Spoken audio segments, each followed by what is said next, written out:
we're going to get at this defensive front, which I got to say, to me, when I look at these names, even though you were slightly disappointed with the performance last year, when I look at the name Ethan Herkett, the first thing I think of is it seems like every time I watch Iowa play, he's making big plays. And Aaron Graves is an pretty exceptional player. And then Max Llewellyn is surging. Yeah, I think he's the guy I was kind of alluding to earlier. I think he's got an opportunity to be a Drew Ott-like guy, like Drew was before he got hurt in 2015. Potentially, he's got the size. He's got the trademark spin, which is something I don't remember much out of Drew Ott as far as having that one. I think his swim move was pretty darn strong, but yeah, he's got that spin move. So it's going to be interesting to see how he develops. I would think, assuming he's run containing like they want him to in year 4, whatever it is for Max, that he'll be starting opposite of his buddy Ethan Herkett, who's coming back. And what a huge. I mean, just be able to get somebody with that type of a resume and that level of experience, veteran leadership, Eastern Iowa kid who bleeds black and gold. Those two kids, and hey, you get Jeremiah Pittman back for another year. A leader is not going to give you a lot of electric production, I don't think, but he's going to be a solid stopgap in there, and they need somebody. He's not going to be Y Black. He doesn't have that type of size, but he is a big body at close to 300 pounds.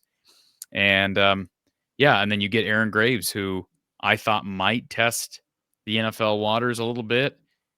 To have him and those other 3 I just named back, and I don't know who's starting up the middle besides Graves. I don't know that that's Jeremiah Pittman. In fact, if I was to, slap a number down, I'd say it's probably less than 50% that it's Pittman. I could see one of the 2 transfers coming in here. Jonah Pace, who's a transfer from Central Michigan, senior, very experienced guy that I think Iowa believes can come in and play immediately. I think he was 2nd or 3rd team All-MAC, so solid in the MAC. Obviously above average in the MAC. Would think he could be a solid Big Ten interior guy, but it's going to be Aaron Graves, middle. It's his team now. It's his unit. And then Bryce Hawthorne's a young, talented prospect who's about the same size as Jonah, maybe an inch or 2 shorter, but very productive at South Dakota State. And then, of course, with the coaching change there, he hit the portal and Iowa was in on him quickly. So I just think they've got better opportunity at depth there. Now, we got to see how things play out in the spring, but to get those transfers in the spring, because they are dealing with attrition. They always do with a room as big as defensive line. Like I say, Y.A. Black is gone. Who am I missing? Y.A. Black. Let me see the number people on your screen here. Deontay Craig is gone. And I'm missing one other guy, aren't I? Just those 2. Craig and Black, I guess. I was thinking there was one other one that I'm just drawing a blank on. And Brian Allen's back. Here's another guy. No disrespect to Brian Allen. He's going to be a junior this year. Can't believe his first 2 years have gone as quickly as they have. So I don't know. I mean, it could be, Mark, we could see a line that is full of really good pass rushers. They got to be able to run contain. But, I mean, you look at those top 4 of maybe Herkett, Llewellyn, Graves, and Brian Allen. That's intriguing. And then you're going to have a couple of bigger bodies, several bigger bodies, and Pittman, Jonah Pace, and Hawthorne pushing, and then a bunch of young guys who have really high athletic upside. Devin Kennedy, Kenneth Merriweather, who I say young, I think he's a redshirt sophomore now. Chima Chineke out of Plano. Jack Campbell's little brother, Drew. He's a second-year guy now. Joseph Anderson. He's got high athletic upside. So they got a lot of young bodies to work with. It should be a green group that should be fun to work with, that is not going to be under the gun to be starting level material right away, but they got all spring and into summer and into fall camp to condition some of those guys and see how deep you can get that room. They were less deep last year. We've seen years where they're willing, Kelvin Bell and Phil Parker, they're willing to go 8 or 9 deep. I think we were closer to like 6 deep on a consistent basis last year. It's maybe 7 at times. Can we get to 8 or 9? That would be back to the standard of what you want on good years. with the potential of having an electric guy on the outside edge with Max Ullone. And I'm seeing some young guys that I would expect with that kind of depth won't be needed in 2025. But the second highest recruit in the class, as you well know, Joey Van Wetsinga, is a defensive lineman. Yeah. So he was what, a Great top point. 5 rated player in the Yeah, state. his younger brother just transferred, I believe, to Central. He was committed to Northern Illinois, and he transferred. He was playing Rusty Van Wetsinga. He was at fullback at Iowa, and he did play some. Their dad is the head coach up at whatever school. What school is that? Is it Pleasant Valley, I believe? And I shouldn't say up there, down there. And yeah, but Joey will come in there, and he's got good intangibles. I think he's going to have to put on some weight. Last I knew, he was down in like 250, 260 range. So I think that's probably a luxury to have. I see Kelvin saying he's going to be a center. I know he's considered to be a guy who can play on either side. I have not heard anything substantial that tells me that he's playing on the offensive line or defensive line. Let me just look at his Iowa.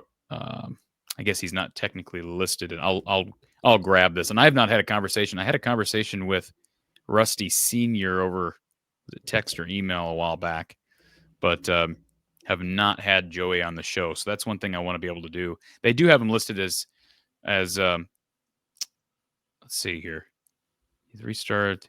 Yeah, they do have him. I see where he's getting that, because they do have him listed as an offensive line guy on the Iowa website. He's not on the roster yet because he's not an early enrollee, but he is listed on their recruiting side once he signed offensive line. So interesting. Without having had that conversation with him, I wouldn't have been able to tell you where he projected, but he's a guy who he could start on one end or one side of the ball and then go to the other. Brad Fitzgibbon out of Chicago. Yeah, another big kid, Marist. I believe he's a Marist kid. So that's the same place as John Nestor. And is there another one from Marist? Sebastian Castro, is he Marist? That area of suburban Chicago has been really productive. And I think he's a guy who probably a little bit more body ready. Let me grab his side. You have his numbers in front. Yeah, he's already listed at like 280, 6'4", 280. So they've got plenty of guys like Maddox Borcherding Johnson is another guy. Will Hubert's another guy. And Hubert's not real big, but they've got guys who have been around the program, have size. Hubert's listed at 285, 6'3", 285. So I think they've got enough bodies. It's just a matter of Bowie's another one they lost. They did lose Jeff Bowie, who was thought at one point that he'd be able to be a play guy, but he just couldn't stay healthy. And I believe now he's going to Northern Iowa or something like that, somewhere in the Summit League. So they'll figure out the interior. I just think the big thing is figuring out, do they have an electric pass rush guy? Because to me, they haven't had consistent pressure on opposing quarterbacks in some years. They get it here and there. They've gotten it here and there with Llewellyn on certain downs, on especially on third downs, right? And that's typically when you're going to let those guys loose in general. Herkett's been, very under the radar. Joe Evans was a really high motor kid, but you're looking for that potential NFL level pass rush, long armed guy that you can send from the outside, who's going to project at the next level as defensive end. I'm thinking like a Epinesa or a Drew Ott, or how about our friend that got drafted by the Packers? See, I didn't have a cup of coffee this afternoon. Who am I thinking of? He just got drafted by the Packers last year. Somebody help me. I'll look him up. I don't know who you're talking about. Somebody in the chat will have it in 5, 4, 3, 2, 1. Oh, the chat's slow today. We got 106 people on. What are we doing? Lucas Van Ness? Van Ness. I was thinking, thank you, Kelvin. Yeah, I should have been able to come up with that. He's another guy, but hey, he never was even technically a starter at Iowa. Now he played a lot, but never felt like they got the level of production that they got from some of those other guys. And he went to the league early. So we'll see if I think the one person physically that fits that part, because I think in general they're going to be using Brian Allen on the interior more than the outside, even though he's only listed on their website at 260. I still think it's Llewellyn. He's listed at 2.5, 258. We've seen him flash, especially in pass rush. And I just don't know after that. They got a kid. This is an interesting one. DJ, I don't know how to pronounce his last name. Vanama. Forgive me if I'm mispronouncing his name, but I believe it's he and is Will Hubert. See, this is one of those things. I don't even know. Am I right in saying Will Hubert, I believe, is on scholarship, I think. Again, I could be off on that. But it's DJ and one other player that's playing defensive line. Is it Luke Gaffney who might be here as a walk-on, I believe? Don't quote me on that, and I apologize if I'm wrong on it. But a lot of guys left because they're trying to get the numbers down to $1.05. And in response to Kelvin, right now DJ Bonema is listed at, I know I'm butchering his name, but he is listed as, I believe he's listed as a defensive lineman, is he not? They don't even have him. They don't even have his. They've got his position. Can I share my screen real quick? Sure. I got to share this. You got to see this, Mark. They've got this kid's. Look at his position. Look what his position is. Look at, first of all, look at his name at the top, number 81, DJ. Yeah. What's his position? His position. There's not a position. Well, it says it right below where it says position. What's his position? He is his own man, I guess. It says DJ Vonham is the name and DJ Vonham is the position. So, somebody might want to let Iowa know that this is messed up, because if you click on anybody else, it should say, see, it says their position right underneath there. So they've got his name as his position. So he's an athlete. He's an athlete. Yeah. He's wearing a tight end number at 81, but I don't know where he's going to get onto the field either way. So you brought up consistent pass rush, devastating pass rush. That usually comes from the outside. Yep. The tandem of Epinesa and Nelson, were they the gold standard? Probably. I tell you, I got lots of good memories of Adrian Claiborne, and who would have been on the other side of that line would have been like Broderick Benz. I think Benz left in. Remember that name? He left maybe in 9 or 10. I'm trying to think of who would have been there with Claiborne in 9 and 10. That was after the Mitch King era. Boy, who would have been opposite of him? Opposite of Adrian Claiborne. That's a good question. But yeah, I think so. I think Epinesa and Anthony Nelson are pretty much the gold standard, and they had good pieces on the inside. Matt Nelson, who's turned into a starting offensive tackle in the league, was really solid up the middle. And trying to think, was that also been after the Nate Budgeta era? I'm trying to think who would have been out on the interior of that line besides Anthony. They had good pieces.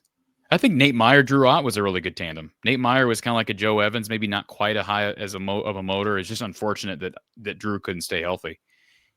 I forgot about Carl Klug. Klug.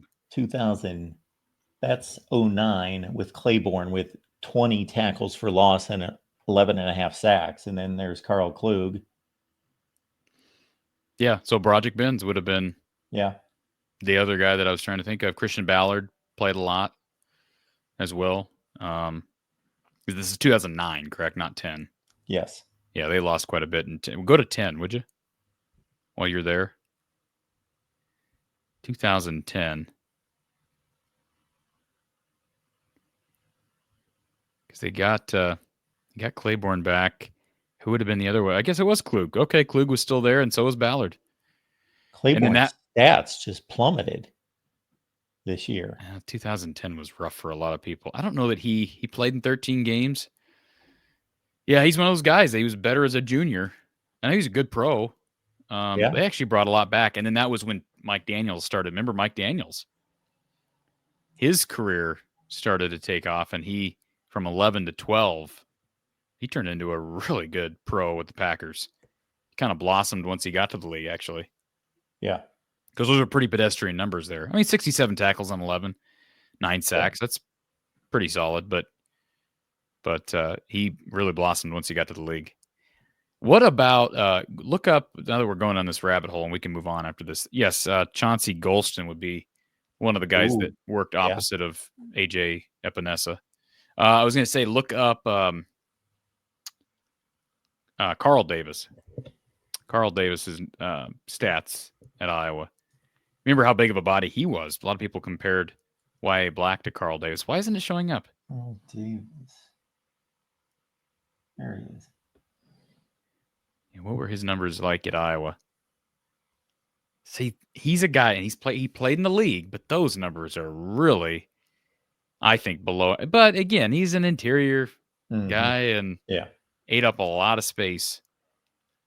Yeah, because I remember him being a much better player than what those numbers would indicate. So, did I wrap up that room pretty good? Yeah, nicely done. I'll be interested to see what Drew Campbell does. I mean, just who his brother is. It's going to be fascinating. So would he be the highest ceiling guy? Not necessarily with the floor included. Of the young players? Or of everybody? Meaning, is he the biggest wild card? I mean, I have not seen him do any. I don't even know that he got on the field for special teams last year. So he redshirted, so he could have only played 4 games. I think of all the young, I'll tell you this, of the guys who were first-year players last year, it's between, Kennedy. They had 4 guys last year. Kennedy, Chima, Chineke, Drew Campbell, and Joseph Anderson. I probably like Joseph Anderson the most, but size-wise, he's listed at 224 still, so let's hope he's packing on some weight in the offseason. I think they all have really good athletic upside. I think what Drew's the intrigue with him is sort of like with his brother. He's kind of a hybrid guy. You look at him out of high school and you're like, okay, defensive end, linebacker. Okay, they bring him as a defensive lineman. And obviously he's got pretty good bloodlines, and his older brother just had a knack for being in the right place at the right time.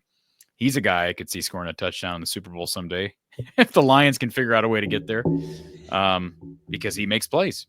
He makes plays, and he's not a guy that you would typically think of being in scoring position, but he gets his hand on the football and makes plays on the quarterback. And I think fans would embrace seeing another Campbell on defense. Contributions are appreciated here at the Voice of College Football to help us keep going. And of course, Corey's from the Hawkeye of the Storm with basketball coverage throughout the month and on into March. When's the next show?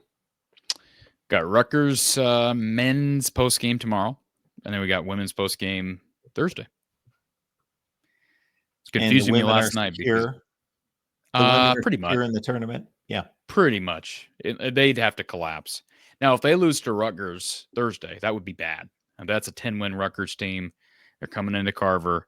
No reason to lose that game. So they're doing pretty good. Right now, if you're Iowa, you're trying to win.